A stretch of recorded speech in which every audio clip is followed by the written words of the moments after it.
Hello, and thank you for joining me again today on the Finding Hope After Loss podcast. Today, I'm joined by Jon Paul Crimi, a breathwork teacher and coach who helps people work through stress, trauma, grief, and emotional pain using a practice called circular breathing. In this conversation, we discuss how emotions can become stored in the body, the connection between breathwork and healing, and how this practice may support those navigating infertility, loss, and grief. Jon Paul also shares his own journey and the transformation that led him to this work. Hello, everyone. Today I am here with Jon Paul to talk all about breathwork. So, Jon Paul, do you mind giving a little intro about yourself? Sure. My name's Jon Paul Crimi. I've been teaching breathwork for the last 15 years. It's been life-changing. And I think I should probably start with the idea that breathwork is an umbrella term. It's like saying fitness, right? Because I'll say breathwork and people are like, yeah, I've done breathwork. And they're talking about box breathing, or they're talking about Wim Hof, or they're talking about some other thing that they've done. And so there's a lot of misconceptions and confusion out there around what breath work is because it's an umbrella term. Like saying fitness. If I said, Sarah, I do fitness, you go, okay. What do you do? Do you do weights in the gym? Do you do yoga, CrossFit, Soul Cycle, right? And so it's kind of like that. And I teach a very specific type called circular breath work, or conscious connected breathing, which is not relaxing. It's intense, and it's worth it because it clears out stress, anxiety, trauma, all these different things. And I'm sure we'll go into that since you did the class.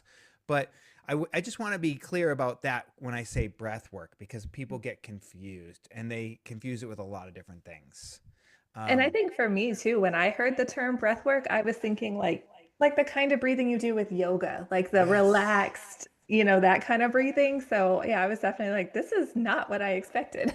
Yeah, and I teach it in a way that's very different than other breathwork teachers that even do this style that I teach. So it's very unusual for people. I do it in a way that's kind of like a personal trainer, kind of like a Tony Robbins, and I bring in the edginess, the funniness to it, and the humor, and I also bring in the motivational stuff and the intensity that I used to be a personal trainer. I bring that in as well.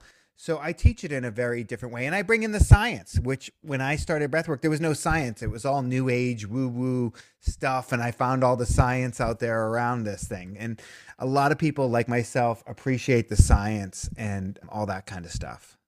I think that's always nice to hear that you're not just doing something random, that there's actually like some for the people who like that scientific stuff, which I mean, I do, to hear Yeah. that there's actually proof that what you're doing is working.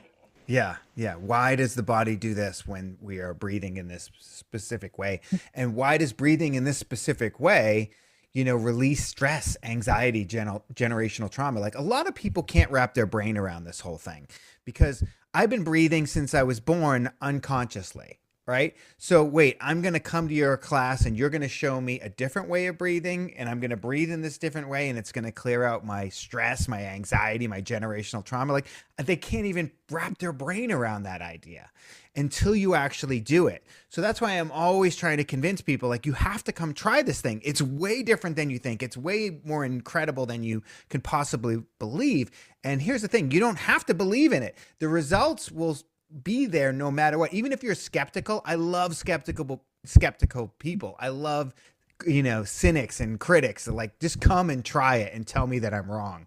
So that's what I'm always like trying to just convince people, like, come try the class. The results are immediate and they're undeniable. What is it that first got you into breath work? Oh wow. Well, that's a whole rabbit hole, which is I'll try to keep the story short there. So Matthew Perry from the show Friends was a very close dear friend of mine, and he had gone to a guy. This girl took him to like a healer guy, and they did a different type of breath work than what I teach now, but he was telling me about it, and I thought it was ridiculous. And I was like, that sounds crazy, Matthew. Like, that's stupid. That didn't happen. Like, all these wild things that happened. And I was like, there's no way. He's like, well, I bought you a session with the guy because you're my only friend with an open enough mind to try this thing. And I was like, really? Because I had just met Tony Robbins and done Tony Robbins' seminar. And that really opened me up. So I was open at the time. So I did a session with this guy through Matthew, and I had a real experience. I had a pretty profound experience. And then I went down a rabbit hole of all these other different types of breath work that are out there that I didn't know about, that I didn't even know existed. And I had profound experiences doing all these different types of breath work. So I was like, why doesn't everybody know about this? Why isn't everybody doing this? I had this realization, like, well, this is life changing in one session. Why wouldn't everybody do this?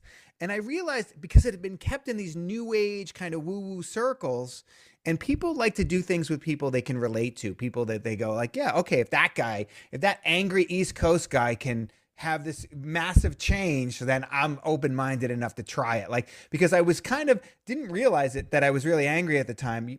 Angry people don't know they're angry, just like, crazy people don't know they're crazy. But I was really angry, and I had this massive shift from the breath work, and other people noticed it, like clients, friends, everyone close to me noticed it first. And then people around me on the periphery, they noticed it next. And they were like, what's going on with you? You're so different. You're like happy and present. Are you medicated? Like, what's up? And I go, well, I'm doing this weird breathing thing. And they're like, what is it? And show me. So I started showing people, and they were having these experiences. And I just kind of got pulled into it by the, nature of my own change. I think that's amazing though, when you see the change in yourself and then you decide, I'm going to start sharing it with other people, and then you start to see the changes in them, and then everybody changes. Yeah, it's a multi-level marketing for good. Yeah. Like MLM for good. And it's funny because even when I started doing it, this woman really asked me to convince me to do a class at her studio. And I was like, I've never taught a class before. And she goes, you'd be amazing. Come on. And I was like, oh, okay. And I didn't even want people to know. I was kind of embarrassed around it. And I thought, well, I'm going to do it in my own way. And I'm going to use the music that I think is cool. And I'm going to use my trainer style. And I'm going to do it the class that I want to take. I'm going to do that class, which is different than the classes that I took in the beginning. And, Matthew Perry actually came to one of those first classes, and he said, I know this isn't, like, I know you really wanted a TV show or a movie, but like, this is your gift. Like, this is what you're supposed to do. And that was very convincing. I was like, really? You think this is what I'm like? And I realize now, after doing it for the last 15 years, it's like, sometimes you have to walk away from these ideas, these dreams that you have, in order to step into the destiny of who you're supposed to be. Like, maybe that dream doesn't actually fit, and maybe it's not the best thing for you. Maybe the universe, God, whatever you want to call it, has a better plan for you. And maybe it felt good because, I felt like I was fighting against the tide, swimming upstream all the time and trying to get this thing that I'd get so close and then it wouldn't happen or it wouldn't work out. But when I did breath work, it was like very natural, and people kept asking me for it, and people kept calling me for it. And one of my teachers is like, yes, Jon Paul, that's what a calling is. People are literally calling you on the phone and asking you to take them through breath work. That's your calling. Like, that's what a calling is. I love that though. I mean, yeah, it can be really hard when we have this idea of like what our life is supposed to look like. And we fight against, like you said, we fight, to get there, and then realize, okay, this wasn't what I was supposed to be doing the whole time. And it's Yeah. something completely different that I never would have seen coming. Maybe it shouldn't be this hard. Yeah. Yeah, Yeah. it kind of like relationships, I think, are like that too. Like, I had a lot of relationships, and there was a lot of drama in those relationships, and there was a lot of fighting and stuff like that. And then when I met my wife, it was so easy that I thought there wasn't anything there. Like, I thought, like, this is too easy. Like, we just get along. It's like, I almost just like passed it by because I thought there's no drama here. There's no excitement. It's just what it's supposed to be. And then we had kids, and that all changed. But, Oh yeah. because parenting is hard. So, yeah, I think that, like, I think if things are meant to be, whether it's your career or your relationship, they're supposed to be a lot more natural and fit easier and work a little easier. So, I mean, as you mentioned, I did take your class, and it was definitely not what I expected. Like I said, I thought it was going to be, like the easy breathing, and I found that I actually got really tired Yeah. really quickly. And I'm like, how am I supposed to go for 30 minutes, doing this type of breathing? So, is that something you just kind of get used to the more you do it? Yeah, and I think you've done harder stuff than lay on the floor and breathe for 30 minutes, Sarah. Like, so, you've had a couple kids, 3 kids, right? Yes. So, I mean, that's harder for sure, right? And so going for a hike, I think, is harder than laying on the floor and breathing. It's because it's new. it's a little uncomfortable. And when anything is new, it feels really challenging. And so you go like, oh my God, like when you're doing the breathing technique, you're like, there's no way I can do this for 30 minutes. And then you do. And that's why I think my style really resonated and worked with a lot of people, is because other people who are teaching breathwork are like, yep, keep breathing. You're doing great. And I'm like, no, no, no, come on. You got this. You could do harder shit than lay on the floor and breathe. Come on, Sarah. Come on, let's go. Right. And I'm pushing because we need that push to push through, especially in the beginning when you're new and you haven't seen the incredible results yet. So once you start seeing the results, you're like, I'm going to do this because the rest of my day, the rest of my week is going to be amazing. I had somebody in the cold plunge, yesterday that's in a lot of pain. They've got some back issues going on. And I go, listen, this sucks. Nobody likes the cold. This is going to be awful. I'm not going to lie, but you're going to be out of pain for the rest of the day. Is that worth it to you? And they were like, hell yes. And they got in. And so if I said, yeah, breath work is a little uncomfortable. It's a little weird. Weird shit's going to happen in your body. You're going to have a big emotional release. You're going to be exhausted afterwards. But guess what? Your whole week's going to be different. You might let go of some trauma or something that you've been carrying your entire life. You might let go of that in this session. And then that might change how you show up in the world, how you show up as a parent, how you show up for your, family and your friends. Is that worth it to you? And they'll be like, yeah, that's worth it to me. I'm like, then let's go. Let's breathe. Come on. Because everything I found is like that changes us, that shapes us, that helps us, requires a little bit of effort and requires moving out of our comfort zone a little bit. That's true. I mean, yeah, it doesn't just come easily to us. It's not just like, you know what? I'm done being angry and it just goes away, or I'm done dealing with grief and it's gone. Like you do have to put in the effort and the work. Yeah. And a lot of times what I hear from people is, oh my God, I thought I did all the work. I did the therapy. I did the 12 step. I did Tony Robbins. I did Joe Dispenza. I did everything. And then I came and did this breath work with you, and I realized that I had all this stuff still coming out of me. What's going on there? I'm like, well, because a lot of that work you did was in your head. It was all mental stuff, but this is emotional. This is living in your nervous system. This is living in your body. And you don't realize it's still been in your body until you lay down and do this breath work. And when you do that, you go, oh shit, I've been carrying this around with me in my nervous system. And that like physically, emotionally changes you. I think that's something a lot of people don't realize, is that we do think that, those emotions are all a mental thing, and not that the body is actually storing these in ways that we probably don't even realize until we do things like this and are like, oh, these things are being released. Like, where is this coming from? Yeah. Yeah, I had things come up in my early breathwork sessions that I was like, oh my God, like something's going on in my arm here. Like, what is that? And then I realized, oh yeah, I broke my arm when I was a little kid, and there was some circumstances around it that were strange. And I was like, oh yeah, and so I was releasing that and had forgotten about it almost. And so there's things like that. And then there's other things that happen to you that, like I got stabbed when I was 19 and almost died. And it's like, I've done all the work around this, but like, it was still kind of in my body a little bit, that like, I'm not safe in the world was still in me. And so, Freud says the most important decision you'll ever make is whether you live in a friendly universe or a hostile one. And I definitely felt like I lived in a hostile one growing up. And I've been able to switch that to live in a friendly universe. And it's really changed the world around me. Stories like that are so, I mean, I don't know if cool is the right word, but interesting, I guess, to hear. I mean, that even things, from your childhood that you thought you had dealt with, or maybe that you didn't realize had affected you on a deeper level, still come back up. Yeah. Yeah. I think we're all carrying around stuff that we don't realize we're carrying around. And some of your stuff, I say this in my class, isn't even your stuff. The trauma is passed on through the DNA. Science has proven that, mothers that were pregnant at 9/11, the babies are born with higher cortisol levels. Great-grandchildren of Holocaust survivors, they have higher rates of depression and anxiety and all these things. And then they did these studies on mice where they shocked them and sprayed a cherry blossom spray. And then the next generation, they didn't get shocked. They just sprayed the cherry blossom spray, and then they had a reaction to it. And that went up to 15 generations. So it's like, I always joke, like, you thought you were screwed up because of your parents, and you were right. It is their fault, but it's also their parents' fault and their parents' fault and their parents' fault. So it's like, but now that you're aware of that, it's like, are you going to be the one who changes the family story? Are you going to be the one that changes the lineage, the story line for your family? So I guess I don't know if you would know the answer to that, but if you're doing the work now, I mean, would you be able, like, I guess if you've already had kids, maybe that stuff has already been passed on, but is that Yes and something? no.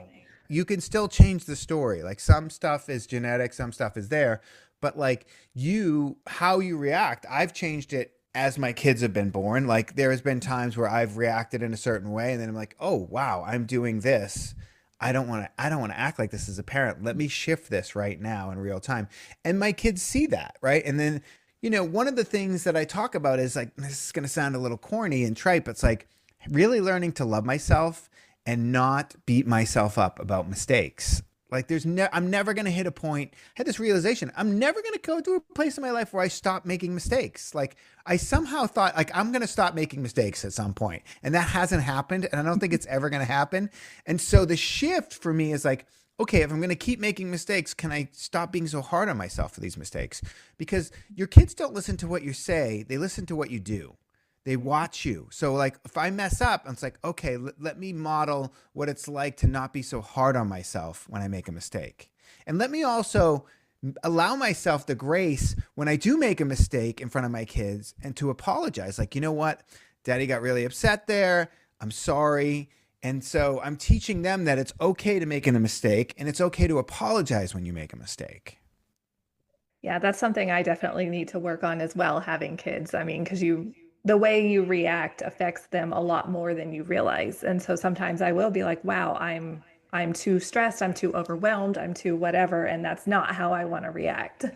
Yeah. I got up. What really shifted it for me is I forced myself to get up earlier, which I know when I say that everyone just cringes. They're like, I'm not getting up earlier. Fuck off. And so, sorry, I don't know if I can swear on this podcast, but I'm not getting up earlier, Jon Paul. And I'm like, even if it's 20 minutes, right? And they're like, 20 minutes? Are you kidding me? But like, I roll out of bed and I do this breathing technique and it would change how I went into my day.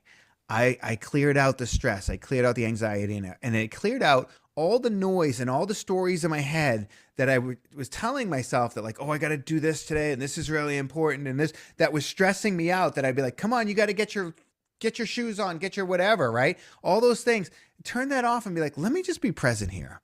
Like, hey, how did you sleep last night? Oh, you had an interesting dream. Okay. I hate listening to dreams, but I'm going to pretend like I don't. And then I'm going to listen to your dream and I'm going to, connect to you. Let me just take a moment to connect to my child instead of being like, we have to be on a schedule. We have to get this done. Let me just connect as my heart to their heart, as a human to another human, and let them know that they're heard, that they're seen. And it changed how I went into my day, and it changed my relationship to my kids. And it changed because, do I want them going to school with their nervous systems on high alert because I'm all stressed out? And now I've stressed them out about getting everything in the car and we got to be on time. And now we're all stressed out. And now all of our nervous systems are wired that way. And am I perfect at doing it? Absolutely not. Is my wife? No. But, we're works in progress. Yeah. How long do you think it took you, but like when starting the breath work, to start noticing changes in yourself? You notice it in the first session, like literally in the first time you do it, you notice a big shift. And then you go like, wow, that was pretty profound. I should probably do this again. And I have a lot of people who come and they have a profound, powerful session and they go, I'll be here all the time. Then they don't come back because people like, they don't want to come back and get uncomfortable and do the work for the same reason they don't want to go to the gym or, whatever. But I have other people who come and do it and they go like, I know I need to do this. And they come and they do the work for a while. And you don't have to come to me. Like I have a weekly class on Zoom with a 5-day replay that you could do whatever day works for you. And you could do it multiple times that week if you wanted to. But I tell people like, you can come one time, learn how to do it, and then make your own playlist and do it on your own. I did that because I didn't like the classes that I found when I first started. And so, yeah, you don't have to do it through me. I'm not trying to build a cult here. I'm just trying to help people. And so I always tell people like, just come learn the technique and then do it on your own. Or a lot of people do come to my classes because they like the motivation. They like the connection. They want to be breathing with other people. We're all, there's people in the class from all over the world. And they want that connection and they want to be called out. Because when you come live, I'll be like, I'll call out your name. I'll be like, come on, Sarah, let's go. And so there's a benefit of doing a live Zoom class with me. And you can do the replay as well, or you can do it on your own. It's up to you. I liked the motivation and the Yeah. music and I mean, I liked the whole vibe and the whole, it is motivating. Like you're working through hard stuff, doing something uncomfortable and new, but you don't feel like you're alone when you're doing it. And I liked Yeah. that a lot. Yeah, thank you. Yeah, I've worked really hard to make that class the best possible class that I can do. Like, the presentation that I do in the beginning, it's 8 minutes or whatever. I've really honed that down as like short as I can make it where people are still paying attention. And then 30 minutes of breath work is kind of like the max for new people, but also enough for people who've been coming for a while. And then finding the right music, and then we do this thing, we yell at the end, which is kind of cool. When in life do you get to yell, right? So we do this massive scream at the end, and then I have you pull moments from your life at the after the breath work, moments of gratitude, moments of love, because some heavy stuff might come up during the breath work, but I want people to leave in gratitude and love. I want people focused in gratitude and love and what really matters in their life. I was actually going to ask about that, the yell. Is that something that is specific to your class, or do other breathwork classes do that? Some do. Especially people who have trained under me. I've trained over 3,000 people. So I've been certifying people for the last 10 years in my style, my method of teaching breath work. So, and then other people are like, I don't like the yell. And I'm like, you don't have to yell. It's totally up to you. Right. But I find that it really helps people to release, especially at the end. We're kind of building up all this stuff in our body and our nervous system for breathing that way for half an hour. So the yell, there's a weird phenomenon, and this is a generalization, but I find that women need permission to yell and men need permission to cry. Yeah, And I try to give them both that in my classes. I think that's true. I mean, I feel like yelling is not a thing I'm supposed to do, Yeah. as a woman. Like it's like, no, I'm not supposed to be the one to do that. I have to be Yeah. like the It's soft, really gentle. but it's acceptable for you to cry, right? Like it's Yes, yes. okay, right? And then the reverse is true for men. Like you can yell, you can get angry as a guy, but don't cry. Like don't, Yeah. and it's like where did that come from? Well, how do we get here? I Where it's like don't know. guys need to It's cry like, too. Guys need to cry too, and women need to yell too. It's like it doesn't it's a weird thing I've discovered. And, in my in-person classes that I do, I don't do them as much anymore, as often as anymore, but I have these gongs, and these gongs like really get super loud in the room, and it really gives people permission to like yell and cry. And so it's really cool. I have a lot of women over the years who have come up to me after the class, like, the breath work is great, but my favorite part is the yell at the end. When I can yell for like a minute long, it feels so good. I'm like, yeah, I know. That's why I do it. yeah. I love that though. I mean, yeah, it's like, where do these weird ideas come from that, certain emotions only can be shown by certain genders and certain, like Yeah. it's weird. There's a really interesting documentary that I watched called The Mask We Live In. And it's about what we do to young boys, where we, make them try to toughen them up from a young age. Like, be a man, walk it off. It's like, he's 6. He just got hurt. Like he's supposed to cry. And so why are you doing that? Why are you telling him to be a man? He's 6 years old. He's not a man. And so we do this thing into young boys, and and then what happens is they don't talk about their feelings. They stuff it all inside. They keep it all inside. And then that's where, a lot of things come in to deal with their feelings, like drinking or drugs or other behaviors that aren't good, or they push it down and then commit suicide. So, it's really heavy, but I think it's important to talk about. So I'm curious then, do you have mostly, is it like split between men and women in your classes? Is it mostly women, mostly men, or it just depends? It's 70% women. It's mostly women, Mhm. and then there's 30% men. Again, I think for those reasons, like where like I'm not going to go to a breathwork class. I have this unique distinction, I think, where a lot of women will come up to me after my class and be like, my husband would never do this, but I'm going to make him do this with you because you're a guy, and I think it'll really work for him. And then the next class, I see her with the husband in the audience, and the husband's just like, I can't believe she dragged me to this shit. And I'm like, that's my guy. I'm going to crack that dude open. And what happens is he has an experience, because you don't have to believe it. You just have to do it.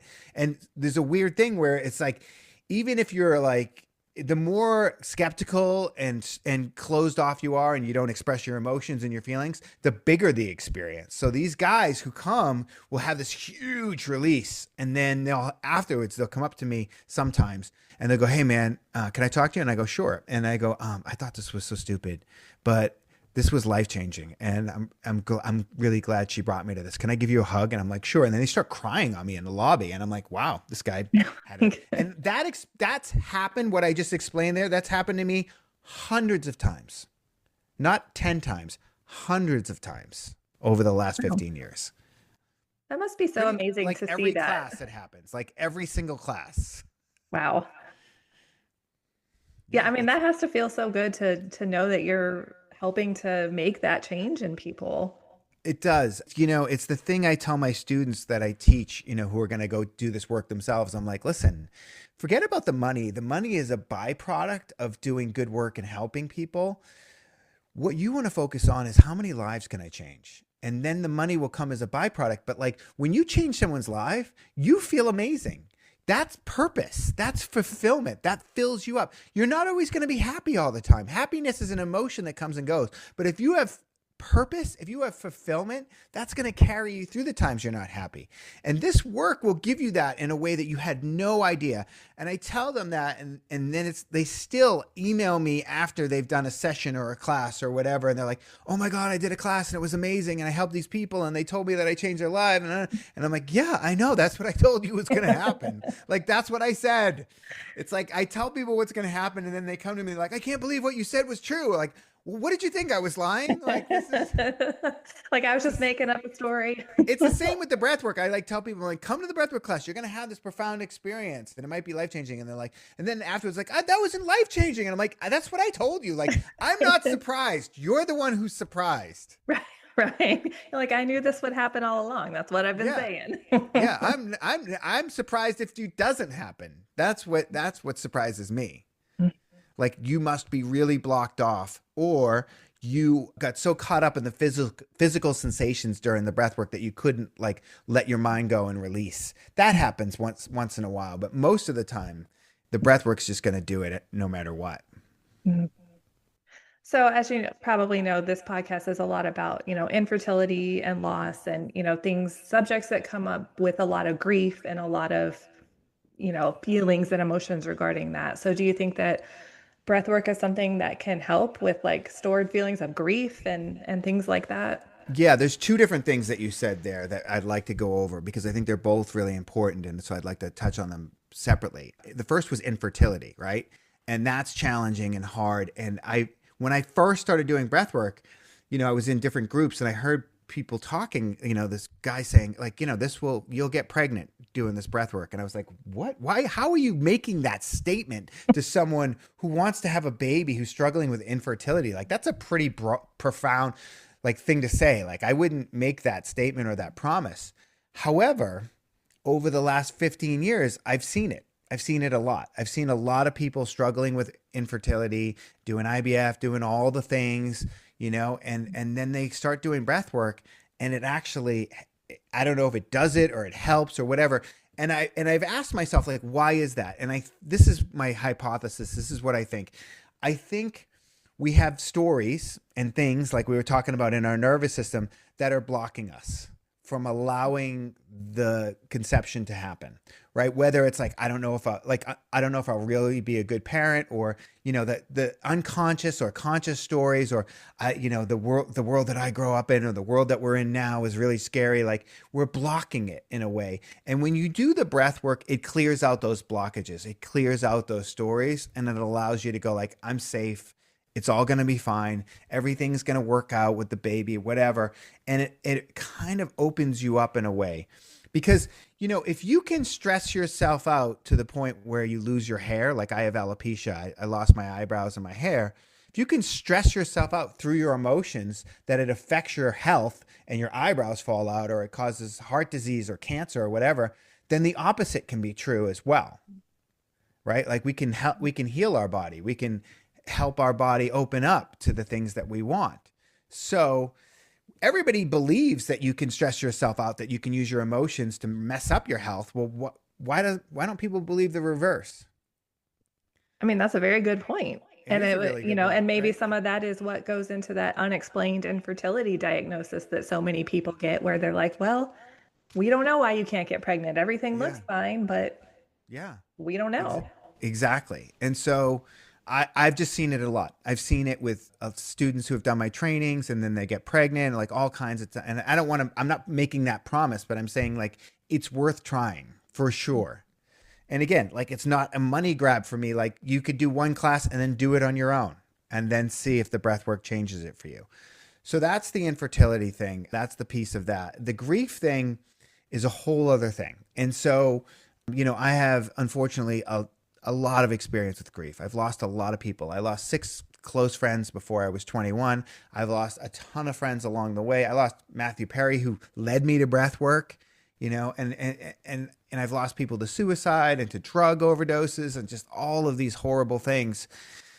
And so a lot of my work is around grief. There's a thing I do in my course. I have a bunch of courses online, and one of them is called the 5-day emotional detox. And there's this process I call it the transformational letter that I created. I got part of it from someone else, which is you write a letter to someone saying everything you want to say to them, everything you can't say to them. And people are like, yeah, I've heard that before. Yeah, but here's the different part. You write a letter back from them saying everything you want them to say, everything they can't say, either because they're not with us anymore or because they're just never going to fucking say it. They're never going to own it, right? So I've done this process. This process, unfortunately, was created around somebody I loved that I sponsored for 11 years in recovery that took his own life. And I was devastated and I was feeling responsible and I was feeling shame and all these things that we feel around grief, especially when it has to do with suicide. There's a whole other layer there with suicide. And so I wrote the 2 letters and then I did breath work afterwards. And it was an incredible experience because the 2 letters brought up all the stuff that I was feeling and needing and all this stuff. And then the breath work helped me process it and heal it. And so I've done this, I did it as a workshop for a long time in Los Angeles. And people would say, oh my God, I did that transformational letter workshop. And I had my father left when I was 8 and I paid a therapist $500 an hour for years and I could never get over it. And then I did that one workshop with you with the letters and the breath work and it completely healed it. It shifted it. And I've had people do it in my trainings, my teacher trainings and different things. And so it's a really powerful process. And I've done it several times. I've done it around multiple people in my life, did it around my father. I've done it around this person I lost. And so it's an incredible process that I've created called the transformational letter, and that's around grief. And in Chinese medicine, they say that grief gets stuck in the lungs. And what I think by that, what they mean by that is that we just like it gets trapped in there and we hold on to it. And then it comes out in other ways, like unexpectedly.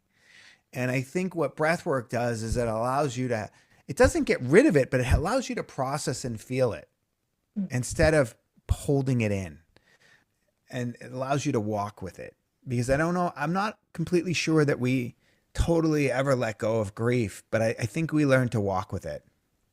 Yeah, no, I agree. That process sounds really interesting, though. I want to look into that. Is that Yeah. something that's on your Yeah, website? yeah, so I have 2 websites, but the main website is breathewithjp.com, and that one would be found on the other website. So you could click on online courses and then you go and do the 5-day emotional detox, which is really powerful.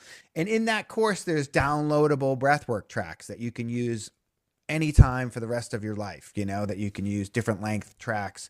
And it has the letter writing process in there. It has some other processes too. There's a thing I call the eulogy. Now I switched it. I call it the legacy, which is really powerful. And you write this letter and, it's incredible. It's another writing exercise combined with the breath work. And then there's affirmations in there to rewire your brain. And there's some other things as well. So that course is really powerful, the 5-day emotional detox course. And I have my teacher trainings online. So, because I had people who are in other countries are like, I want to learn from you how to teach this, but I can't make it to the in-person teacher training. So I ended up putting them online. I don't know what it was, 6 years ago, 7 years ago, and I've rebooted them since and reshot them and refilmed them. And so I have my teacher trainings online as well if somebody wants to learn how to take this to other people. And then I do the trainings in person twice a year, usually like September and January in California. And those are on the website. All that stuff is on the website. And I always tell people like the easiest way in, the most gentle like first step is kind of just coming to a breathwork class on Zoom. I do the class on Zoom every Sunday, 9 a.m. Pacific, 12 p.m. Eastern, and there's a 5-day replay afterwards. And so if if you're interested in any of this, I'm like, don't just go sign up for the teacher training. Some people do that. They're like, I'm going to do the teacher training. And I'm like, hold on. You haven't even done breath work yet. Like slow down, go do it. I've had people show up to my teacher trainings that have never done breath work. And I'm like, what are you doing here? You don't even know what this is. You have no idea what you've signed up for. You're crazy. Right. But like, all right, let's do it. And then I've had other people that have been doing breath work for 10, 20 years and they're in the training. So it's a good mix. I love that. It's like, this sounds amazing. I'm just going to jump in I try to make people do a class online before they come to the training now. That's like one of my prerequisites. Like, do at least one class before you come to the training. Yeah. So I mean, you know it what would I'm make talking sense. about. Yeah. We do a lot of breath work in the training, but we build it in stages, you know. Well, it sounds like you have a lot of amazing resources for people who are, dealing with a wide variety of things, whether it's, grief and loss, or if it's, just trying to, learn how to manage your emotions better as a parent or as a friend or a family member. So I think there's a lot of people that are really benefiting from what you're doing. And I'm just so glad that, I came across you and that I got a little introduction into this because it's something I definitely want to continue learning how to do. Good. Yeah, one of the things that's interesting about this breath work is that it's different every time you do it. It's different for everybody and it's different every time. So it's like I tell people like, listen, you can do the Sunday class with me and then you can do the replay for that class on Monday or Tuesday or Wednesday or Thursday. And it's the same class. It's a recording. It's literally the same class and you're going to have a different experience because it's shifting things inside of you. It's peeling back layers off of you that need to be peeled back and getting you to the core, your essence of who you really are.